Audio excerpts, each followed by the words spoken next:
Warahmatullahi wabarakatuh. Selamat siang dan salam sejahtera.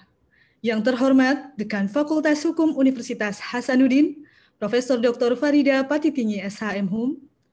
Yang kami hormati Wakil Dekan 3 Bidang Kemahasiswaan, Alumni dan Kemitraan, Bapak Dr. Muhammad Hasrul SHMH. Yang kami hormati Ketua Panitia Des Natalis Fakultas Hukum Unhas yang ke-69, Ibu Dr. Andi Tenri Famauri SHMH, yang kami hormati para dosen Fakultas Hukum Unhas yang sempat bergabung, yang kami hormati para narasumber kita, alumni Fakultas Hukum Unhas, Adikanda Santi Kogam SHLLM PhD, Kanda Devita Wijaya SHLLM, Kanda Siti Nurlin SHLLM, dan Kanda Nurmiati SHLLM. Yang kami hormati pula moderator kita Ibu Dr. Birka Latif SHMH LLM, serta para hadirin seluruh sivitas akademika Fakultas Hukum Unhas yang kami banggakan. Alhamdulillah, puji syukur kehadirat Allah Subhanahu wa Ta'ala, karena atas limpahan rahmat dan karunia-Nya lah sehingga kita semua dapat mengikuti acara alumni sharing session pengalaman studi di luar negeri dalam rangka Dis Natalis Fakultas Hukum yang ke-69. Hari ini, Jumat, tanggal 19 Februari 2021 via Zoom meeting ini. Yang insya Allah kita semua dalam keadaan sehat walafiat dan terhindar dari COVID-19 tentunya. Amin, amin ya Rabbil Alamin. Perkenalkan, saya Andi Bau Inggit AR yang akan memandu acara ini hingga selesai. Hadirin yang kami banggakan, agar acara berlangsung dengan lancar dan juga bermanfaat bagi seluruh peserta yang hadir, marilah bersama-sama kita memulai acara ini dengan membaca basmalah. Bismillahirrahmanirrahim. Selanjutnya, marilah kita menyanyikan lagu Indonesia Raya. Hadirin dimohon berdiri. Sikap sempurna aja kali ya, duduk dengan sikap sempurna. Boleh. Kalau berdiri kita tidak kelihatan. Duduk dengan sikap sempurna.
Baik, hadirin dipersilakan duduk kembali atau rileks kembali.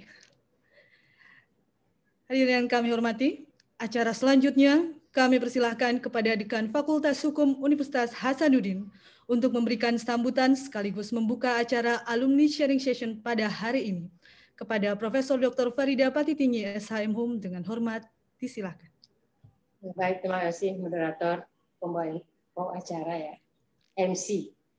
Assalamualaikum warahmatullahi wabarakatuh. Selamat sore untuk Makassar. Dan salam sejahtera untuk kita semua. Salam, Om Swastiastu, Namo Buddhaya, salam kebajikan. Alhamdulillahirrahmanirrahim, salatu wassalamu ala asyrafil anbiya wal mursalin wa ala alihi washabihi ajmain. Yang saya hormati para wakil dekan yang hadir, seluruh dosen-dosen kita yang hadir pada kesempatan ini, seluruh alumni, khususnya yang 5 atau 4 yang hadir sekarang, alumni terbaik kita yang hadir pada kesempatan ini. Terima kasih atas kesediaannya untuk dapat berbagi ya, pada kesempatan ini. Seluruh panitia yang telah merencanakan dan mengupayakan sehingga kegiatan-kegiatan dalam rangka Dies dapat kita laksanakan. Dan secara khusus pada Adinda moderator, ya, Dr. Latif, SHM LLM, terima kasih. Tentunya yang saya sayangi, saya cinta, saya banggakan seluruh mahasiswa dan seluruh hadirin yang hadir pada ruang virtual ini. Alhamdulillah, pada sore hari ini kita dapat melaksanakan satu kegiatan lagi, ya, sebagai rangkaian dari kegiatan Dies Natalis Fakultas Hukum Universitas Hasanuddin yang ke-69. Alhamdulillah, luar biasa perjalanan dari Fakultas Hukum Unhas ini dengan usianya yang insya Allah nanti di tanggal 3 Maret 2021 ini sudah mencapai angka 69. Sebuah satu umur atau usia yang sudah sangat matang, luar biasa. Dan memang alhamdulillah luaran atau alumni Fakultas Hukum Universitas Hasanuddin memang sampai hari ini ya sejak dulu sudah alhamdulillah telah menyebar ke seantero negeri ini, dan juga bukan hanya di level nasional, tapi juga sudah ada di level internasional. Alhamdulillah. Saya kira sama-sama kita tahu bahwa alumni Fakultas Hukum Unhas diakui ya sebagai alumni yang mempunyai karakter yang kuat, dan terbukti mereka ya para alumni kita telah memimpin seluruh lembaga tinggi hukum di negeri ini. Saya kira hanya alumni Fakultas Hukum Unhas yang pernah memimpin seluruh lembaga tinggi hukum. Kita sudah memimpin Kejaksaan Agung, ya, sebagai Jaksa Agung, almarhum Pak Marun Lopa, ya. Mahkamah Agung, Mahkamah Konstitusi, KPK, ya, hanya kepolisian yang belum pernah dipimpin oleh alumni Fakultas Hukum Universitas Hasanuddin. Ya, saya kira ini sebuah kebanggaan, dan belum lagi untuk lawyer-lawyer ya, organisasi profesi advokat juga banyak ditempati atau dipimpin oleh alumni Fakultas Hukum Universitas Hasanuddin. Karena itu sebagai pimpinan fakultas tentunya Ibu merasa sangat bahagia ya dan bangga karena ada di fakultas, kita berada di Fakultas Hukum Unhas ini, itu menjadi kebahagiaan tersendiri dan kebanggaan tersendiri. Dan alhamdulillah Fakultas Hukum Unhas termasuk fakultas di Universitas Hasanuddin ini yang saya kira dapat bersaing dengan fakultas-fakultas yang ada di Unhas. Alhamdulillah juga di level nasional ya kita juga sangat diperhitungkan ya, sangat diperhitungkan, dan karena itu alhamdulillah pada 2 tahun terakhir ini Ibu sebagai dekan Fakultas Hukum Unhas dipercaya sebagai ketua Badan Kerjasama Dekan Fakultas Hukum Perguruan Tinggi Negeri se-Indonesia. Alhamdulillah. Nah, ini semua apa yang dicapai oleh Fakultas Hukum Unhas sampai hari ini, termasuk kita juga sudah berhasil melakukan asesmen ya atau akreditasi internasional untuk S1 ilmu hukum. Kita sudah peroleh di tahun 2018 yang lalu, alhamdulillah. Itu karena juga dukungan dan tentu luaran dari atau lulusan dari Fakultas Hukum Universitas Hasanuddin ini yang sangat luar biasa. Terima kasih, hari ini kita akan mendengarkan ya anak-anak muda kita, ini ya alumni yang di level yang muda, ya karena alumni level yang sudah senior ini luar biasa ya. Saat ini bahkan Ketua IKA kita, Ketua IKA Fakultas Hukum Unhas, Bapak Dr. Haji Syahril Yassin Limpo, dipercaya oleh negara untuk memimpin Kementerian Pertanian, dipercaya oleh Presiden. Alhamdulillah. Ini luar biasa kan? Orang hukum memimpin Kementerian Pertanian. Jadi memang ilmu hukum ini adalah ilmu yang memang sangat dibutuhkan ya, dan memang ada dan selalu ada di satu lingkungan atau suatu masyarakat ya. Di mana ada masyarakat, di situ ada hukum. Nah karena itu tidak mungkin ada suatu masyarakat tidak ada hukum, pasti ada keteraturan, ada hukum yang harus mengaturnya.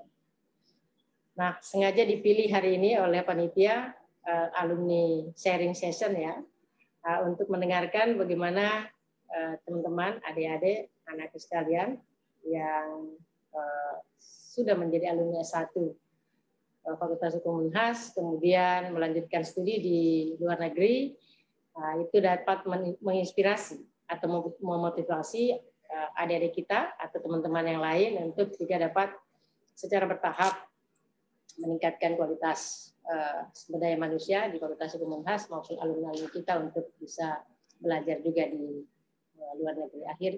Alhamdulillah selama saya menjadi dekan ya, Ibu menjadi dekan, alhamdulillah sudah banyak sekali saya berikan rekomendasi untuk bisa kuliah ya di beberapa universitas terbaik di dunia ini ya. Ada di Amerika, ada di Belanda, Inggris ya, di China, di Malaysia ya, di Australia, dan beberapa ada tempat yang lain yang alhamdulillah. Nah pada kesempatan ini berkenan hadir ya, kita ganggu dulu waktunya di semua, saya tahu pasti semua sibuk ya, tapi demi alma mater alhamdulillah bisa menyempatkan waktu.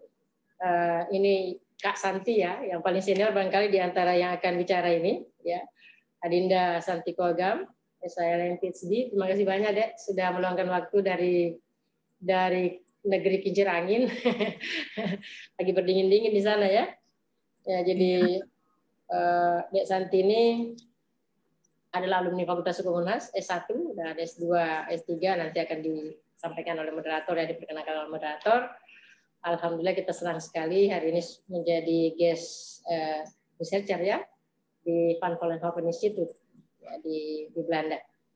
Ya, saya juga sangat mengenal Van Vollenhoven Institute karena pernah dulu di tahun 2008 saya ikut satu kegiatan internasional seminar di situ bersama teman-teman dekan. Waktu itu Ibu masih PD3 ya. Alhamdulillah pada kesempatan berikutnya juga bisa hadir selaku dekan bersama dengan dekan Fakultas Hukum Leiden ya, menandatangani MOU kita bisa bekerja sama. Dan adik kita Ijaya SLLM, apa kabar? Terima kasih. Saya rasanya masih ingat sekali nih, masih kecil dulu ya.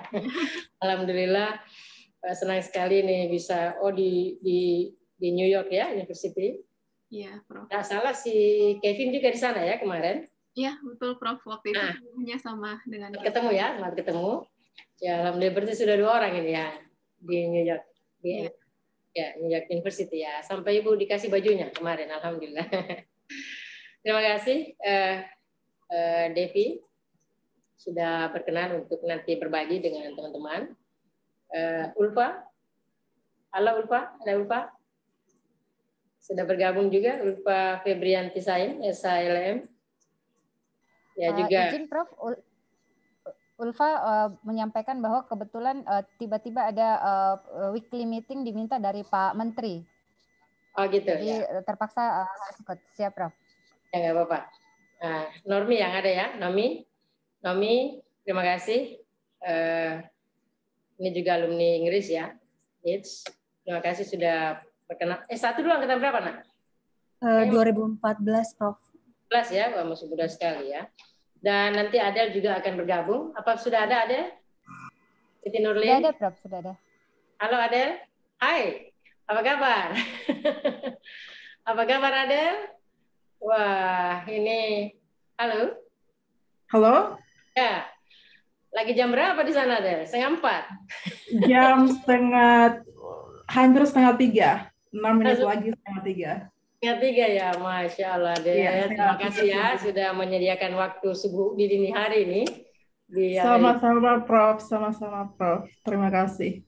Terima kasih, Adel. Kami kan ada juga kebanggaan kita semua, Santi, Devi, Naomi, Ulfa, semuanya ya. Terima kasih sudah menyiapkan waktunya untuk bisa berbagi. Adel sekarang di mana? Virginia ya? Iya, Bu. Iya, Prof. Saya di Virginia. Iya, ya. Ibu sempat waktu itu mengunjungi Virginia juga sehari aja, PP dari di sini. Gitu. Oke, terima kasih semuanya. Alhamdulillah, saya kira saya tidak perlu berpanjang lebar. Kita akan segera mempersilakan adik-adik kita, alumni terbaik kita ini untuk bisa menyampaikan pengalamannya yang bisa memotivasi. Dan di room meeting ini juga hadir ada 114 saat ini. Dan tadi ada yang chat saya, Adinda Muhammad Arafat ya, Dr. Muhammad Arafat yang ada di Palopo, tidak salah ya. Ya, terima kasih sudah gabung dan seluruh yang telah bergabung di sini. Mudah-mudahan ini menjadi inspirasi dan motivasi kita semua untuk terus meningkatkan kualitas diri kita secara pribadi, tetapi kemudian nanti akan berimpak kepada alma mater, pada Fakultas Hukum Universitas Hasanuddin. Selamat sekali lagi, terima kasih saya ucapkan atas nama pimpinan Fakultas Hukum, menyampaikan selamat dan sukses, dan kami terus berharap hubungan ini tidak pernah terputus, semakin kuat, semakin erat ya untuk alma mater, sehingga secara berkesinambungan kita akan terus melakukan peningkatan upaya-upaya untuk meningkatkan kualitas penyelenggaraan dan perguruan tinggi di Fakultas Hukum Universitas Hasanuddin. Terima kasih atas dukungan selalu. Alhamdulillah. Dan dengan ucapan Bismillahirrahmanirrahim, kegiatan ini saya buka dengan resmi. Demikian, wabillahi taufiq wal hidayah. Assalamualaikum warahmatullahi wabarakatuh dan selamat sore. Baik, kepada Prof. Dr. Farida Patitingi SHM, kami ucapkan terima kasih atas sambutan sekaligus telah membuka acara kita pada hari ini. Baik, hadirin yang kami banggakan, selanjutnya kita masuk ke dalam sesi yang sudah ditunggu-tunggu, yakni sesi materi dan juga diskusi, di mana nanti akan langsung dipandu oleh Ibu Dr. Birka Latif SHMH LLM selaku moderator. Namun terlebih dahulu saya akan membacakan CV moderator kita secara singkat sebagai berikut. Ibu Dr. Birka Latif SHMH LLM adalah dosen pada Fakultas Hukum Unhas, khususnya pada Departemen Hukum Internasional. Adapun pengalaman kerja beliau sejak tahun 2015 sampai saat ini merupakan Head of Law Clinic Unhas Law Clinic, dan tahun 2016 beliau merupakan Head of International Cooperation and Partnership Unhas Law Faculty, ICP Unhas Law Faculty. Pada tahun 2019 juga beliau sampai saat ini beliau Certified Mediator pada IICT, dan sejak 2014 juga beliau sampai saat ini beliau merupakan advokat on Tulalip Tribe Washington pada Washington Tulalip Tribe. Adapun pengalaman training beliau ini ada beberapa, namun mungkin hanya beberapa yang saya bacakan. Yaitu pada tahun 2006 beliau mengikuti Human Rights and Conflict Resolution Training yang diselenggarakan oleh Indonesia Australia Specialized Training Project Fase 3, dan selanjutnya publikasi beliau juga ada beberapa.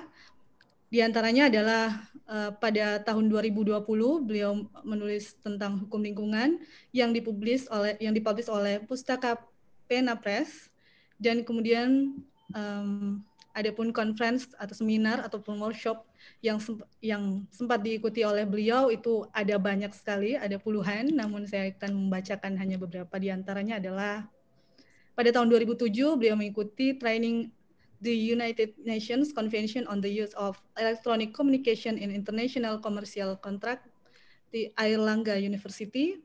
Kemudian tahun 2016 dia mengikuti Asia Pacific Mediation Forum yang diselenggarakan oleh Asia Pacific Mediation Forum, dan pada tahun 2018 beliau mengikuti International Conference Malaysia, ICLES 2018, International Conference on Law environment and society, environmental damage caused by corruption case involving trade and investment road to bottom view. Baik, itu tadi CV singkat beliau. Langsung saja kepada Ibu Dr. Birka Latif, SHMH LLM, kami persilahkan untuk memandu jalannya materi dan juga diskusi. Kepada Ibu, dengan hormat kami silahkan. Baik, terima kasih kepada Saudari MC, Adinda Dr. Inggit, SHMH. Saya mengucapkan Assalamualaikum warahmatullahi wabarakatuh. Waalaikumsalam warahmatullahi wabarakatuh. Om Swastiastu, Namo Buddhaya, salam kebajikan. Alhamdulillah, puji dan syukur kita panjatkan kehadirat Tuhan Yang Maha Esa sehingga kita bisa dapat berkumpul bersama dalam acara Alumni Session yang merupakan rangkaian kegiatan dari DS Fakultas Hukum Universitas Hasanuddin yang ke-69. Izinkan saya untuk menyapa Dekan Fakultas Hukum Universitas Hasanuddin, Profesor Dr. Farida Patitinggi, SHM Hum, para Wakil Dekan Fakultas Hukum Universitas Hasanuddin, Ketua Panitia DS Fakultas Hukum Universitas Hasanuddin ke-69, Kanda Dr. Tendri Famauri SHMH, kepada yang terhormat dosen Fakultas Hukum Universitas Hasanuddin, seluruh alumni Fakultas Hukum Universitas Hasanuddin, para mahasiswa serta hadirin webinar DS FHUH ke-69 pada hari ini. Salam sehat selalu.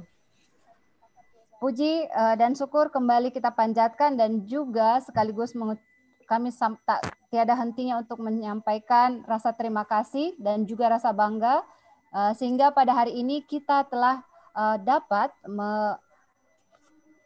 menghadirkan 4 narasumber kita yang merupakan alumni Fakultas Hukum Universitas Hasanuddin yang pernah menempuh pendidikan di luar negeri yang akan memberikan beberapa masukan-masukan dan sekaligus pandangan serta sharing semasa studi dan juga hingga pada saat ini merintis karir mereka. Untuk itu saya perkenalkan terlebih dahulu, telah ada bersama kita Adinda Santi Kowagam, SHLLM PhD, S1 Fakultas Hukum Universitas Hasanuddin. Dulu angkatan berapa ya, Dek Santi? 2007. 2007 ya? Masuk 2001. 2001 ya? Oke, masuk 2001, selesai 2007. S2 dari University of Pittsburgh, Amerika, kemudian S3 dari Leiden University, Belanda. Saat ini merupakan international lawyer, international legal consultant, researcher, dan juga staff member dari Van Vollenhoven Institute. Luar biasa ya, sangat membanggakan prestasi-prestasi dan juga upaya-upaya sehingga kemudian bisa mengharumkan nama fakultas sebagai staf pengajar di Van Vollenhoven Institute.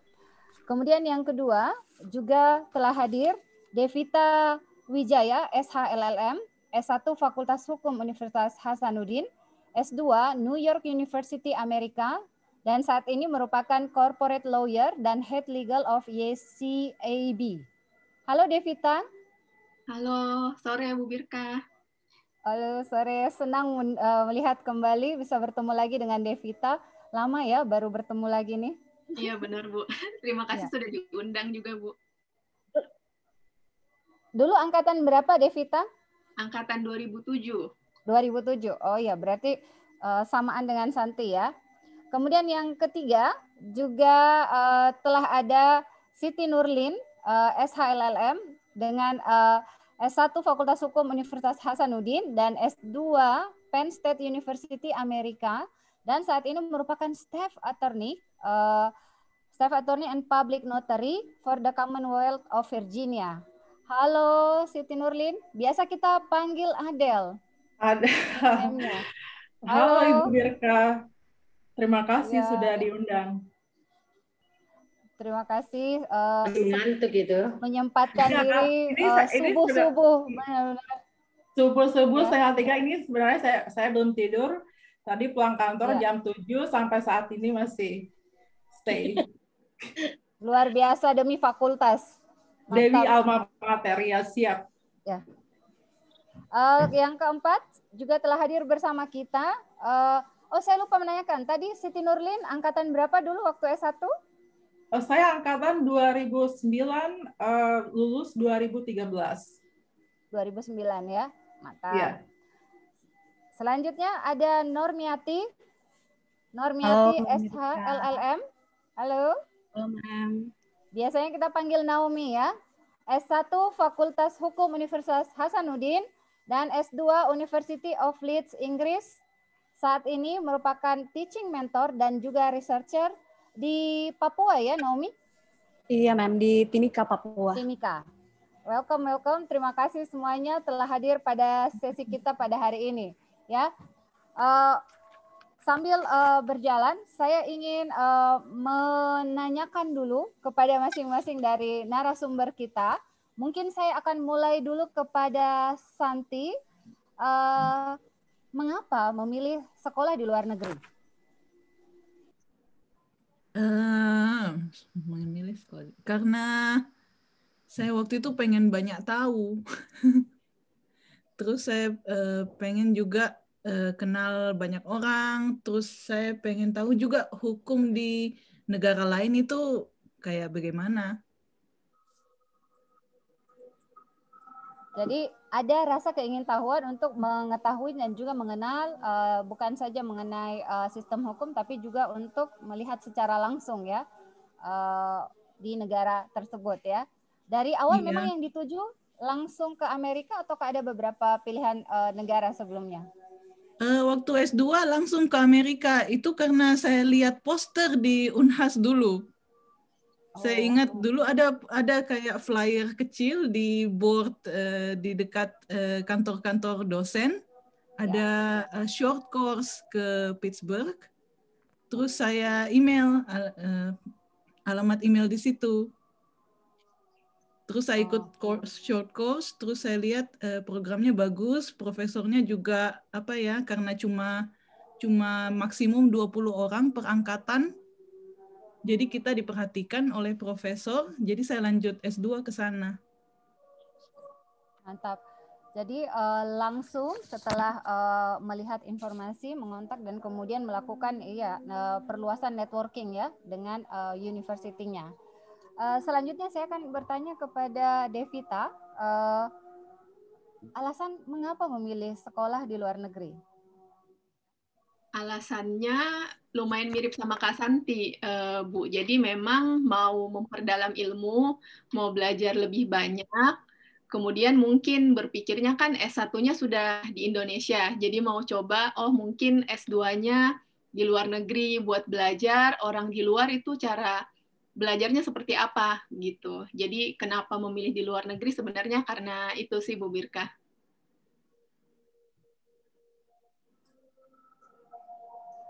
Jadi hampir sama dengan Adinda Santi juga adanya keinginan untuk melihat dan ada perbandingan bahwa saya sudah merasakan kuliah di Fakultas Hukum yang ada di Indonesia, kemudian ingin merambah, membuka pengalaman baru lagi di negara lain. Yeah. Selanjutnya saya berpindah ke Siti Nurlin. Adel, bisa mungkin di-share kepada kita kenapa memilih Amerika? Kenapa milih Amerika? Ya, kenapa milih Amerika? Ada beberapa alasan ya. Yang pertama, saya melihat kalau misalnya sudah graduated dari law school Amerika, prospek untuk mendapatkan pekerjaan itu kesempatannya lebih besar, gitu kan? Membangun koneksi internasional juga, dan juga saya melihat Amerika itu sangat kompetitif, sangat challenging, makanya saya pengen situasi yang lebih menantang, bagaimana terbiasa dengan situasi yang sangat sulit. Makanya saya melihat Amerika itu sebuah kesempatan yang luar besar yang selalu menawarkan kesempatan yang lebih banyak, terutama untuk mahasiswa-mahasiswa internasional. Baik, ini agak sedikit berbeda dari yang lain. Biasanya kalau kita lihat rata-rata persentase dari mahasiswa, biasanya kalau sudah mentok ke kata challenge, biasanya tidak semua dari mahasiswa kita itu ataupun alumni kita itu bisa survive ataupun juga kira-kira memaintain dirinya terus apakah bisa atau tidak. Malahan biasanya ada yang mencari jalan, kalau bisa dibelokkan, jangan ke sana. Oke, kita akan simpan nanti Siti Nurlin untuk kata challenge itu ke sesi kita selanjutnya. Saya pindah dulu ke Normiati. Naomi, mengapa memilih kampus yang sekarang? Sebenarnya saya punya dua alasan, personal reason sama academic reason. Kalau personal reason mungkin sebenarnya itu lebih kayak apa ya? Kayaknya pernah ada momen di mana waktu S1 kayaknya kita pernah yang waktu jadi tim AUN preparation ya. Terus dalam ruangan itu, ruang apa tuh yang kita sering kumpul di situ rapat buat apa? Pusat kerja. Iya, ruangan kakak. Ya. Terus memang sempat bilang kan kayak misalnya saya pernah cerita, ini lebih personal sebenarnya, saya pernah cerita ke tentang kayak kenapa saya mau lanjut S2 gitu-gitu. Terus pernah bilang kalau misalnya mau S2 jangan mau ke dalam negeri, tanggung sekali gitu, kayak langsung mau ke keluar aja, kayak misalnya ini dorongan karena pernah mesti encourage untuk lanjut keluar gitu. Terus spesifiknya kenapa di Inggris, pertama mungkin masalah administrasi ya, administrasi kalau misalnya dibandingin US, UK tuh lebih gampang administrasi daftar kampusnya karena nggak ada tes kayak GRE gitu-gitu, kayak cuman berkas aja, seleksi berkas, asal berkasnya lengkap udah bisa diterima di kampus di Inggris gitu. Dan kenapa di Leeds, sudah ada 2 alumni Fakultas Hukum di Leeds, jadi mungkin itu Kak Umi, Kak Mumu sama Kak Ila. Jadi untuk dapatkan informasi itu lebih mudah dari mereka. Jadi kayak malas ribut, ya udah di Leeds aja kayak gitu.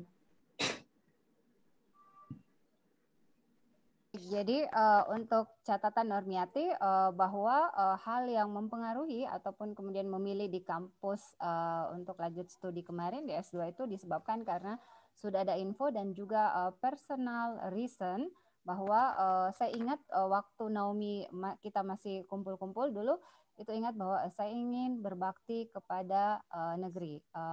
Jadi saya juga kemudian berpikir kalau mau berbakti maka harus melewati fase-fase tertentu untuk bisa memberikan juga giving back-nya ke negara. Salah satunya itu adalah mengikuti salah satunya itu adalah program beasiswa. Oh, iya, saya ingatnya Naomi Normiati itu pakai LPDP ya, kalau tidak salah ya. Iya, Mem. Jadi karena di LPDP tuh salah satu persyaratannya adalah rencana studi kan, Mem. Jadi kayak kita harus betul-betul menyusun rencana studi kita. Jadi kita betul harus tahu ngapain di kampus apa dan mau ngapain di kampus itu, tesisnya apa. Jadi sudah harus ada gambaran di awal. Jadi kenapa Inggris, kenapa kampusnya Leeds? Karena itu tadi, karena LPDP harus awardingnya harus tahu gitu tesnya itu apa. Jadi kebetulan kemarin ambil Inggris karena di situ Inggris itu salah satu negara dengan kasus yang sama dengan di Indonesia. Jadi kayak banyak pelanggaran HAM yang dilakukan di Inggris oleh MNCs, dan Inggris satu-satunya negara yang punya banyak putusan mengenai kasus tersebut. Jadi itu akan sangat membantu dulu dalam penyusunan tesis. Gitu, Mem. Baik, jadi sudah mempersiapkan terlebih dahulu, kemudian ikut serta ya dalam program LPDP untuk beasiswanya. Saya ingat kayaknya Devita, apakah pada saat lanjut untuk sekolah S2 ke Amerika itu juga melakukan berkas-berkas ya? Sama ya, melalui pakai scholarship atau tidak kemarin? Waktu itu saya juga pakai LPDP. LPDP, ya. Okay. Jadi sama, alumninya sama Nomi. Oke. Berarti sama juga dengan Siti Nurlin ya, dengan Adel ya? Sama. Oke. Ya. Kalau ini. Betul. Santi itu invitation langsung dari kampusnya ya, dari sana. Ya. Nah, saya mau kembali dulu karena kembali ke kata beasiswa. Kalau beasiswa, apalagi kalau disampaikan bahwa itu ke luar negeri, maka tentunya bahasa pengantar adalah bahasa mereka. Nah, sekarang bisa di-share kepada kita bagaimana pengalaman pada saat mempersiapkan bahasa itu sendiri, ya, bahasa Inggrisnya. Siapa yang mau duluan share ke kita? How hard is that? Ya, Oke, silakan Nurlin, Siti Nurlin, Adel. Kalau saya mungkin untuk mempersiapkan supaya bisa menginjakan kaki di Amerika Serikat itu sangat berbeda ya, misalnya dengan Kak Cici atau Kak Santi. Karena kan dari angkatan 2007 siapa sih yang nggak kenal Kak Cici pada zamannya kan, yang selalu menjadi representatif kampus, terutama dalam hal bahasa Inggris.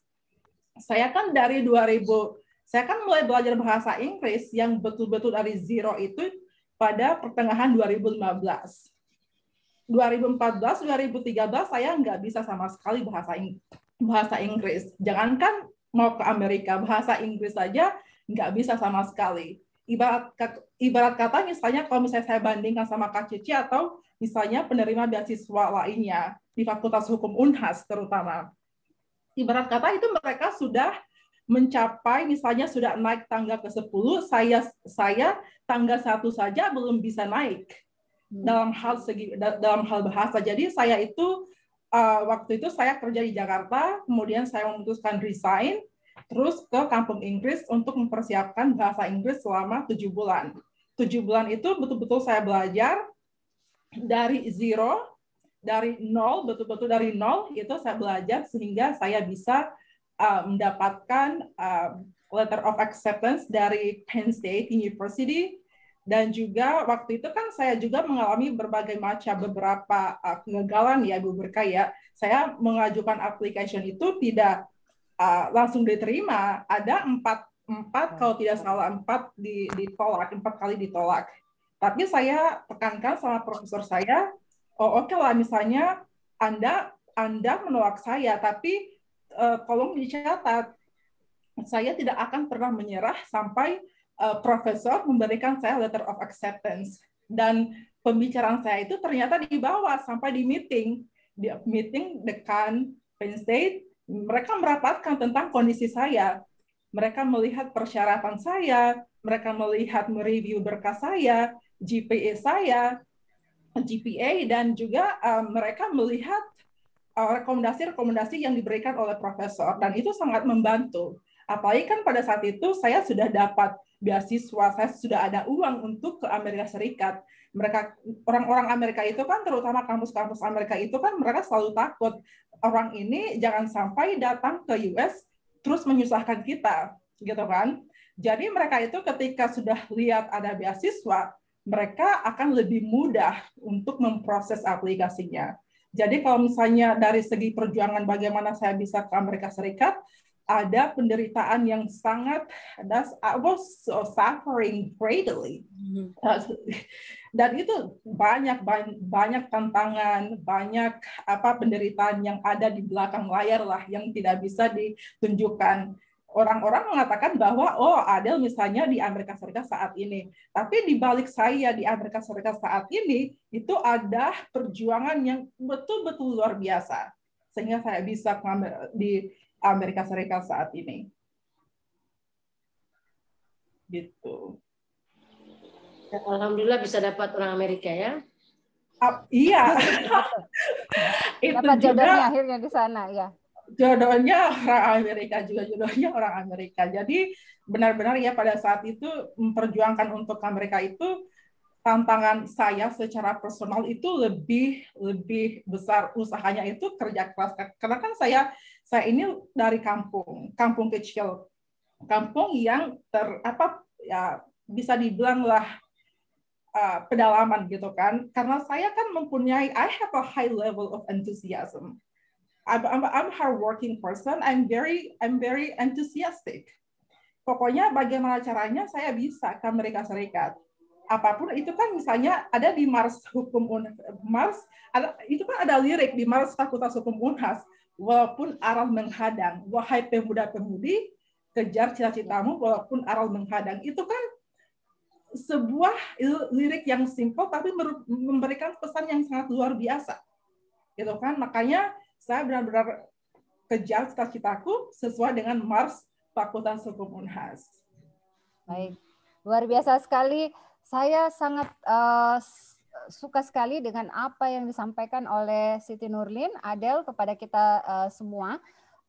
ada satu kata, mewujudkan. Bagaimana mewujudkan? Dari bahagian dari mempersiapkan termasuk lika-liku bukan saja aspek bahasa, tetapi tentunya ada mental yang harus dipersiapkan. Karena kita akan berhadapan bukan saja mengenai dokumen yang harus melalui review board dan sebagainya, baik itu misalnya kita disaring dulu di Indonesia dari pihak beasiswa, dan juga pasti akan ada mekanisme dari kampusnya masing-masing ya, apakah kita masuk atau tidak di sana.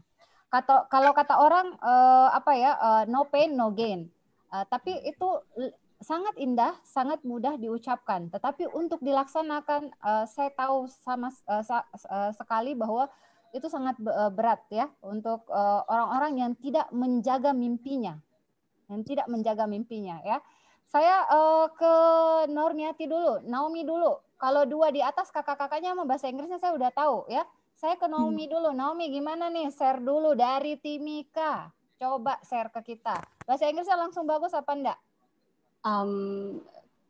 Kemarin mungkin hambatannya sempat di IELTS ya, Mem. Jadi kayak saya sempat ambil 2 kali tes IELTS gitu. Cuman kalau English-nya, basic-nya emang udah ada dari SD, dari kecil udah interest sama budaya luar, sama udah dengar lagu-lagu luar, nonton, tertarik sama film-film luar gitu-gitu. Jadi kayak kalau masalah bahasa mungkin menurut saya, Mem, akan didukung kalau kita udah ngerti sama budaya mereka. Jadi menurut saya belajar bahasa itu bukan cuman bahasanya aja, tapi budaya mereka juga gitu. Jadi mungkin dari awal memang harus ada interest dulu sebelum kita belajar bahasa Inggris. Jadi kayak misalnya sama sih seperti pelajaran lain, kalau kita nggak ada interest, kita nggak suka, kita nggak akan ada motivasi untuk belajar gitu. Jadi mungkin kemarin kalau misalnya tantangannya adalah di IELTS itu tadi yang kayak 2 kali tes baru berhasil, dan alhamdulillah tes yang kedua kalinya ini difasilitasi sama LPDP. Jadi karena kemarin saya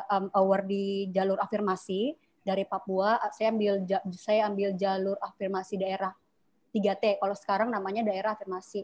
Jadi itu emang udah difasilitasi. Kalau belum punya IELTS, kita tetap bisa daftar dengan TOEFL. Nah, nanti caranya dapatin IELTS untuk daftar kampus nantinya akan difasilitasi oleh LPDP, yaitu kita dikasih program pengayaan bahasa 3 bulan intens di beberapa kampus yang punya pusat bahasa di Indonesia. Kemarin saya ditempatin di Jogja 3 bulan.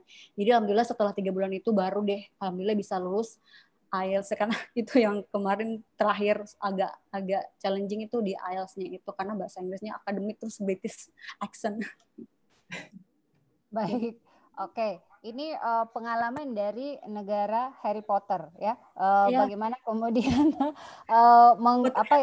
membuat telinga kita lebih familiar dengan versi accent dan lain-lainnya, termasuk mengenai culture mungkin ya.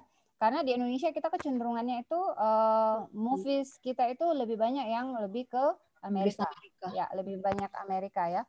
Tetapi saya catat di sini untuk Naomi tetap ada cara untuk mewujudkan, masih ada posisi struggle, ups and down-nya, khususnya pada saat persiapan bahasa 3 bulan di kengkreng dulu, tanda petik, di pusat bahasa di sana untuk bisa mencapai skor yang diminta oleh kampus, ya. Baik, saya coba ke Devita dulu. Devita, is it true that you already English familiar with English language where you have been born directly? I can speak on behalf of Devita. Ya, apakah langsung? She's really good. Pada saat lahir langsung dia enggak tapi langsung pakai bahasa Inggris. Coba jelasin ke kita dulu. Pastinya tidak ya, Bu Birka, karena kan lahirnya juga di Makassar. Jadi sebenarnya belajarnya lumayan mirip sama Nomi. Banyak belajar dari film, dari dengar lagu. Bahkan saya sebenarnya cuma pernah les bahasa Inggris formal itu kayaknya cuma 1 tahun, karena les bahasa Inggris dulu kan lumayan mahal. Nah, jadi kalau dulu pas persiapan tes bahasa Inggris untuk persiapan S2, sebenarnya walaupun tadi Adele, by the way Adele, terima kasih, ceritanya menginspirasi sekali ya. Walaupun Adele bilang mungkin kalau Cici lebih gampang begitu, tapi sejujurnya dulu saya juga tes TOEFL-nya sampai 2 kali. karena yang pertama belum sampai ininya benchmark yang diminta dari kampus. Jadi dulu itu saya sistem belajarnya, saya beli buku yang jual di Gramedia itu yang tebal-tebal kayak begini. Longman itu ya? Barons. Karena lagi-lagi kalau bayar les itu mahal. Jadi beli buku, itu bukunya saya belajar tiap weekend, jadi tiap Sabtu Minggu, betul-betul dibaca itu from cover to cover, jadi dari depan sampai belakang, latihannya semua dikerjakan, sama kan itu ada CD-nya juga, CD-nya semua didengar berulang-ulang. Terus saya juga banyak belajar dari YouTube. Di sana juga banyak ini kan tips and trick bagaimana caranya speaking, writing. Tapi jujur waktu itu saya gagalnya di writing. Karena kan dulu saya kerja di corporate law firm yang tiap hari tuh menulis dalam bahasa Inggris lah, buat memo, buat perjanjian. Jadi waktu itu sebenarnya lumayan jumawa, bagian writing-nya kurang dipelajari, karena saya pikir, saya tiap hari tulis pakai bahasa Inggris, ini pasti bisa lah pas tes. Ternyata pas tes, hasil tesnya writing itu paling rendah. Jadi itu juga mungkin pelajaran, jangan pernah jumawa. Jadi setelah itu ambil tes lagi yang kedua, itu belajar betul-betul mengenai writing. Akhirnya tes yang kedua baru nilainya bisa sampai ke requirements dari kampus. Jadi tetap ada ininya, Bu, tetap ada ups and downs. Baik. Jadi inilah hal-hal yang mungkin tidak akan nampak karena kita melihat seseorang itu dari luar. Kalau kata orang-orang, kita cuma lihat orang itu pada saat dia sekarang. Kita tidak mengetahui apa yang dilakukan dan apa yang terjadi di belakang layar, tanda petik tadi yang disampaikan oleh Adele ya. Oke, saya ke Santi dulu. Gimana nih San? Apakah langsung bahasa Inggrisnya seperti apa? Karena saya sendiri terus terang sebelum ke bahasa Inggris, bahasa Indonesia saya juga kadang-kadang masih oko-oko ya, masih ada yang ini ya. Jadi bahasa Indonesianya saja masih harus dipelajarin lagi lebih baik lagi. Nah ini pindah lagi ke bahasanya orang ini. Ayo San, silahkan. Waktu zamanku kan belum ada YouTube. Betul, masih apa itu IRC, chat itu ada yang pernah. Oh iya, yang kayak apa? Jadi saya selain nonton film, saya kalau malam itu chatting pakai bahasa Inggris dengan orang yang tidak bisa kelihatan. Dulu waktu zaman dulu kan, itu aja. Terus waktu mendaftar ke S2, jadi ada teman ya. Iya, terus saya lihat, terus kan bisa sok tahu karena tidak kelihatan orangnya kan. Dan kita juga menulis, jadi ejaannya kita selalu benar gitu. Terus waktu mau ambil S2, saya lihat memang, wah bahasa Inggris hukum di mana-mana nilai TOEFL-nya itu tinggi sekali ya. Sangat ya. Jadi saya juga takut waktu itu. Jadi saya ke Surabaya belajar bahasa Inggris 1 bulan setiap hari di tempat kursus. Terus ada mock test at least 3 kali waktu itu. Nanti saya sudah yakin benar, baru saya tes yang sebenarnya. Jadi tetap ada jeda sebelum masuk ke sekolah di luar negeri, itu memang persiapan bahasanya juga harus dikejar ya. Tetap dikejar masing-masing dari narasumber kita. Dengan versi waktu dan juga teknologi yang ada pada saat itu. Ya, jadi bagaimana kemudian kita menggunakan baik itu yang berupa paper base, misalnya kita menggunakan buku-buku yang ada untuk latihan, seperti Baron, Longman, dan lain-lainnya. Kemudian ada juga yang menggunakan media chat. Mungkin waktu itu San belum ada Facebook kali ya? Atau udah ada? Ya, belum ada Facebook. Yang ada itu Windows juga masih Windows 98.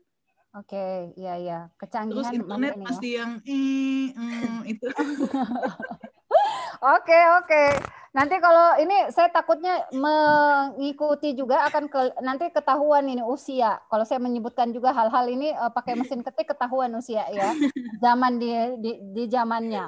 Baik, kita kembali ke mengenai S2. Tadi yang disebutkan oleh Santi, pada saat S2 itu kemudian ada tentunya di masa studi bukan saja kita babak belur pada saat persiapan untuk studi, tetapi juga di proses studinya itu sendiri. Ada yang unik pengalaman suka dan dukanya pada saat studi. Bisa di-share pada kita? Siapa yang mau mulai?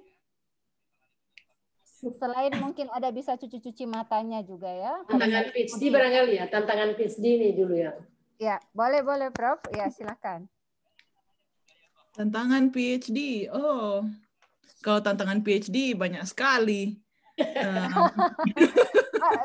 They talk like this. PhD it's permanent head damage. Mereka buat itu kalian separuh itu sudah rusak kepala otaknya karena itu. But just kidding ya. Everyone survive setelah PhD. Saya dulu waktu PhD nangis at least 3 kali di kantor pembimbing. Karena saya bilang no, kadang berdebatnya juga kencang dengan profesor karena kan mereka merasa mengerti keadaan hukum Indonesia, keadaan masyarakat Indonesia. Terus saya bilang no, I disagree. Begini. Jadi sampai ini ya kalau ya PhD begitu. Kadang juga kita stuck. Misalnya kita pada satu poin terlalu banyak artikel yang sudah kita baca sampai kayak bingung sendiri gitu. Terlalu banyak teori. Itu harus apa ya? Kadang saya harus keluar dari kantor, jalan dulu. Betul. Apalagi ya tantangan ya kadang ya pasti susah cari makan lah, sepi dan Belanda dingin. Kadang tidak lihat matahari 2 bulan. Matahari menjadi mahal ya, matahari menjadi mahal. Iya. Kalau senangnya, senangnya apa? Karena di Belanda berarti Eropa, satu benua enak ya, kemana-mana, dekat semua. Iya, kalau summer bisa jalan-jalan, naik kereta ke Perancis atau ke Jerman, murah. Terus ya di sini juga sebenarnya tidak sesulit di Amerika. Dulu di Amerika, di Pittsburgh itu white pepper pun nggak ada. Merica putih itu nggak ada di supermarket. Untung di Belanda semuanya makanan Indonesia banyak. Dan teman-teman Indonesia juga, komunitas Indonesia lumayan banyak di Leiden. Jadi bisa saling mendukung. Kadang juga banyak teman dari Unhas datang, misalnya exchange atau visit sandwich dulu. Ya, betul. Jadi paling tidak menghibur kekangenan itu ada ya, karena ketemu dengan orang-orang Indonesia juga. Apalagi mungkin sekarang sudah bisa minimal Skype, kemudian melalui fitur-fitur media sosial ya sudah bisa lebih dekat dengan keluarga dan semuanya. Saya pindah dulu ke Devita. Devita, apa yang dirasakan ups and down-nya pada saat sekolah di luar negeri? Iya, mungkin downs-nya dulu ya Bu. Downs-nya banyak, tapi yang paling terutama itu lumayan shock sama cara belajarnya di law school di Amerika. Jadi kalau di sana kan mereka sistemnya di law school katanya nama sistem belajarnya itu Socratic Method. Jadi seperti waktu Socrates belajar ya Bu. Jadi mahasiswa itu belajar bukan diajar. Jadi betul-betul kita dituntut belajar sendiri, bisa analisis sendiri, sudah tidak diajar lagi sama dosen ya. Jadi biasanya sebelum kelas itu, 1 minggu sebelumnya kita dikirimkan bahan pelajaran, itu bisa untuk satu kelas saja rata-rata kayak 20 halaman, atau bisa sampai ratusan, atau ada yang 1 buku buat 1 kelas. Itu jadi betul-betul kagetnya di sana, dan pas di kelas itu ternyata sudah kita tidak diajar lagi sama dosen, tapi langsung apa pendapatnya kita apa, analisisnya kita apa. Jadi lumayan kagetnya di sana, itu downs-nya yang paling berat lah awal-awal, betul-betul harus beradaptasi sama cara belajarnya. Kalau ups-nya mungkin berbarengan sama itu sebenarnya sih Bu, karena kan kita di tengah kesulitan pasti kita banyak belajar di sana ya, cara berarti saya jadi bisa belajar cara analisis hukum lebih bagus, terus Kalau dari sisi kehidupan, kan dulu saya di New York, jadi enaknya banyak sekali orang-orang yang dari segala penjuru dunia lah. Orang kan bilangnya New York is a melting pot of the world. Jadi betul-betul ada orang Afrika, orang Cina, orang Vietnam segala macam. Jadi belajar banyak sekali terekspos sama culture-culture yang berbeda kalau di sana. Apps-nya yang paling utama, yang paling saya senangi itu, Bu. Oke, jadi ada juga dirasakan hal yang sama ya pada saat studi di sana dengan metode pembelajaran yang berbeda. Bahkan dahulu itu ada filmnya, film jadul ya, Sokratik. Jadi ada kisah profesor, kalau di Amerika itu kan profesor langsung punya nama dan langsung foto masing-masing dari peserta mata kuliah, dan kemudian nanti masuk itu langsung nanya. Jadi misalnya Birkah, coba jelaskan apa bla bla bla. Tidak ini lagi ya kalau di kelas film jadul itu cerita seperti itu. Profesornya ada yang dalam tanda petik sangat ini sekali dalam kelas dan ternyata mahasiswa itu senang dengan anaknya profesor. Lucu film tentang Socratic Method itu. Akhirnya kemudian dia belajar sungguh-sungguh, kemudian bisa mendapatkan anak dari profesor tersebut. Saya lanjut ke Nurlin, ups and down-nya. Hampir ini tadi masalah makan, Devita kayaknya enggak terlalu masalah ya. Udah ini Asian market kayaknya ada ya. Iya, banyak. Banyak ya. Jadi ups and down-nya bisa equal lah. Adel sendiri bagaimana, Siti Nurlin? Hampir sama ya sama Kak Devita, karena kan model pembelajaran Amerika kan rata-rata kampus sama, kayak NYU kan sama Socrates Method juga. Nah, profesor itu selalu kasih bacaan atau tugas reading, terus writing juga.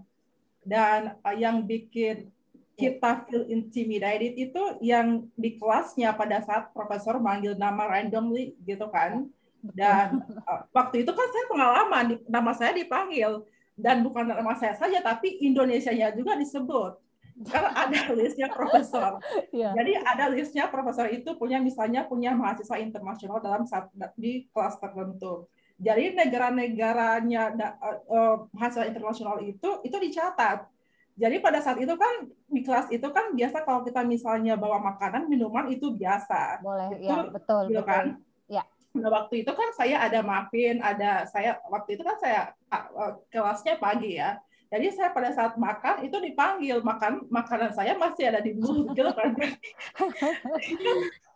Dan kalau misalnya satu kelas itu kan bukan hanya mahasiswa internasional, tapi seluruh mahasiswa Amerika itu yang mempunyai kelas yang sama, subjek yang sama, itu disatukan dalam satu kelas itu kan. Ibu Birka, I think you know better than me. Iya. Dan pada saat itu saya masih makan, dan Siti Nurlin from Indonesia, ada makanan dalam mulut, ini gimana orang-orang sudah matanya itu setuju sama saya. Apalagi kan saya duduk itu paling belakang, jadi orang itu baliknya ke sini, saya makan.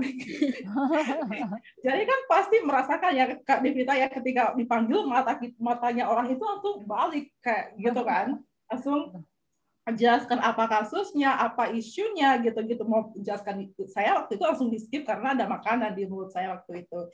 Jadi di skip lah. Sangat menantang ya dari segi bahasa, apalagi kita ini sebagai mahasiswa internasional yang notabene bahwa bahasa Inggris is not our first language.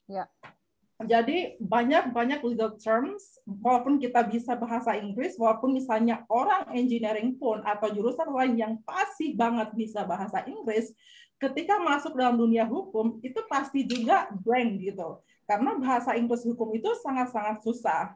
Apalagi misalnya ketika kita ditugaskan, misalnya bagaimana misalnya membaca kasus, dan bagaimana misalnya membrief kasus itu dari halaman 100 atau halaman 50 menjadi sebuah ringkasan yang singkat, gitu kan?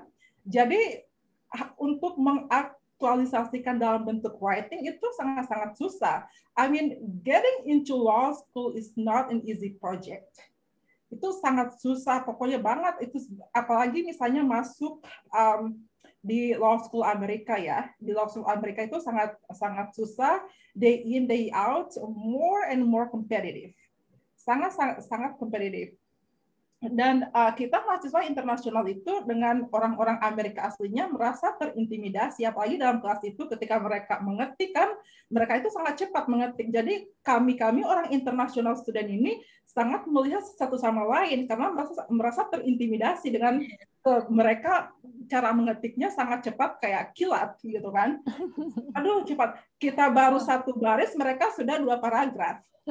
Jadi bagaimana tidak merasa terintimidasi dengan kemampuan mereka gitu. Jadi itu sih, dan saya juga cara belajarku untuk bisa survive di Amerika, untuk survive di kelas dengan menyesuaikan diri dengan bahasa Inggris, legal terms dan lain sebagainya. Saya kan sampai tidur di perpustakaan. Saya itu di perpustakaan sampai tidur bawa bantal juga pernah. Saya tidur misalnya saya stay tidak tidur sampai jam 5 pagi itu pernah. Pokoknya yang gitu-gitu sudah lewat lah, yang gitu-gitu. Jadi masalah misalnya di Amerika ini bukan joking ya. Sekolah di Amerika untuk apalagi jurusan hukum, this is not joking, this is serious. Yes. Dan saya berpesan kepada teman-teman yang bercita-cita kepada terutama untuk mahasiswa Fakultas Hukum saat ini yang bercita-cita untuk Amerika, tolong persiapkan diri dari sekarang kalau memang mau serius belajar di Amerika. Karena sangat menantang dari bahasanya, dari shock culture-nya. Karena waktu saya tiba di Amerika sih saya pengalaman orang ketika saya bicara, orang nggak ada yang ngerti saya ngomong apa. Nggak ada yang ngerti. Saya misalnya ke store Walmart untuk beli grocery itu, ini orang ngomong apa sih? Gitu. Jadi untuk dari situ kan saya mulai, aduh ini apa saya pulang saya ya ke Indonesia?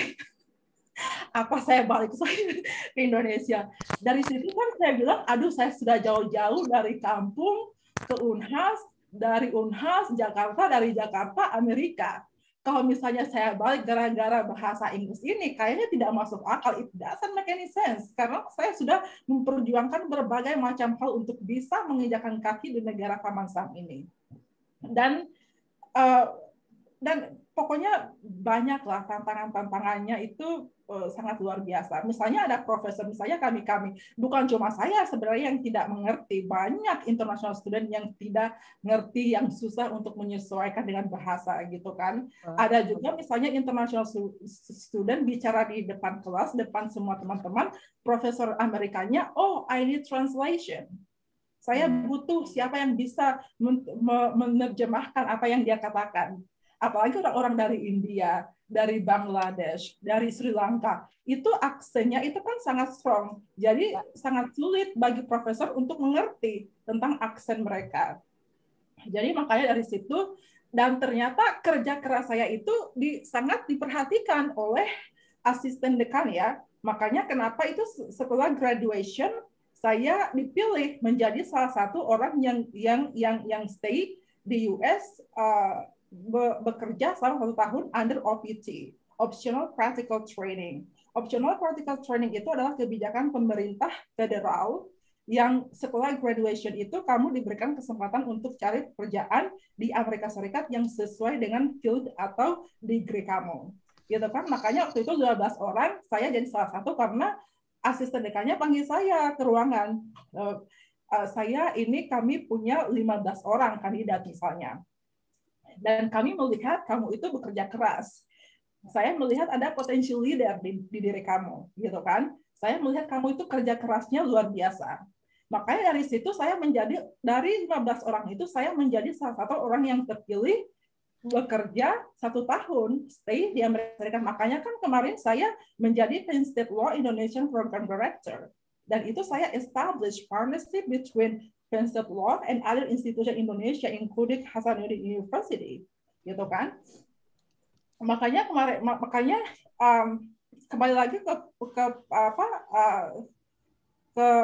pertanyaannya tentang kesulitan di ups and down yang dialami selama belajar di Amerika itu sangat luar biasa, sangat luar biasa. Tapi worth it sih, worth it dengan apa yang saya dapat sekarang itu, saya pikir itu worth it. Oke, mantap Adel. Yang senangnya Adel belum di-share ke kita, selain masuk dalam jajaran UPT tadi. Senangnya terus terang saya nggak ingat senangnya karena saya banyak penderitaan. Senangnya saya nggak ingat, penderitaannya saya ingat. Oke. Paling senangnya cuma karena di law school itu sangat serius, Bu. Masuk di perpustakaan saja ada sepatu tik tuk itu sudah menjadi pusat perhatian. Jadi orang-orang Amerika yang belajar itu merasa terganggu dengan ketukan sepatu. Buka pintu saja itu mereka merasa terganggu. Jadi itu sangat serius. Jadi tidak ada percakapan misalnya yang kayak misalnya setelah kuliah hangout terus apa kan biasanya di Fakultas Hukum Unhas itu setelah selesai kelas ayo makan di mana gitu kan. Makan di mana, ketemu di mana gitu. Di Amerika Serikat nggak ada yang kayak gitu-gitu. Nggak ada yang kayak gitu-gitu, cuma hai sudah. Sudah itu. Jadi saya tidak jadi senangnya cuma paling jalan-jalan di Boston, jalan-jalan di New York gitu. Jadi banyak penderitaannya banyak. Ya. Makanya saya nggak ingat senang-senangnya, saya nggak ingat. Jadi selalu ada hikmah. Nanti Adel tulis ya biar jadi inspirasi gitu ya. Ya. Di balik penderitaan itu ternyata kemudian Prof ada berbagai keberuntungan yang muncul ya.